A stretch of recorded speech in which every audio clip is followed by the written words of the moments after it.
আজকের এই সুন্দর সন্ধ্যায় শুধু প্রার্থনা, তার মনের মতো হয়ে ওঠা প্রার্থনা, যে নিজের জীবনের সমস্ত কিছু দিয়ে তাকে জীবনে আমার মুহূর্ত করে তুলি, প্রত্যেকটা মুহূর্তে যেন তাকে পালন করি, পোষণ করি। আর এই পালন ও পোষণের মধ্য দিয়ে আমার দৈনন্দিন জীবনের হাজার সমস্যার মধ্যেও আমি বলতে পারবো আমি ভালো আছি, আমি বলতে পারবো তোমার এই করিয়াছি জীবনের ধ্রুবতা, তুমি আমার একমাত্র লক্ষ্য। তাই তো আমার কোনো সমস্যা আমাকে প্রতারিত করতে পারে না, আমাকে আমাকে বিলম্বিত করতে পারে না।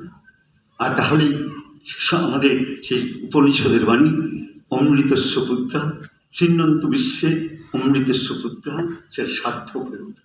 আপনারা সবাই ভালো থাকবেন, সকলকে নিয়ে ভালো থাকবেন, সকলকে নিয়ে একসঙ্গে চলার কথা ঠাকুর যেমন আমাদের শুনিয়েছেন।